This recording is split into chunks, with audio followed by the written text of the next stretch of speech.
কালকে সৌদি আরবে আটকে আছে 50 থেকে 60 জন। আপনি একটা টুইট করেছেন, সেখানে বলছে যে আপনার সাহায্যের আবেদন চেয়েছে তারা। ভূতপূর্ব এমপি বারাকপুরে, আমরা তাকে আবেদন জানাচ্ছি আমাদেরকে যেন ওখান থেকে হচ্ছে রেস্কিউ করে। 8 মাস ধরে হ্যাঁ, আটকে। আমার কাছে ওরা কথাও বলেছিল।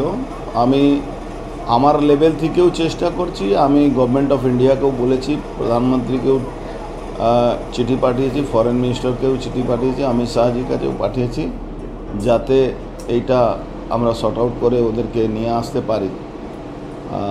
প্লাস আমার পার্সোনাল অনেকে লোকের সঙ্গে কথা হয়েছে সৌদিয়াতে।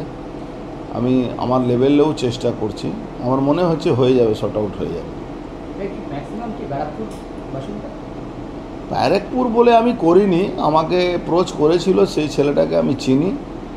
তারপরে আমাদেরও এখানকার ছেলে আছে, অন্য জায়গাকারও ছেলে আছে, যারা বিপদে পড়েছে আমাকে মনে করেছে কি আমি তাদের সাহায্য করতে পারি, তাই জন্য ওরা আমাকে অ্যাপ্রোচ করেছে। আমিও সেরকম পজিটিভলি তাদেরকে ওখান থেকে ফিরে আনার ব্যবস্থা করার চেষ্টা করছি।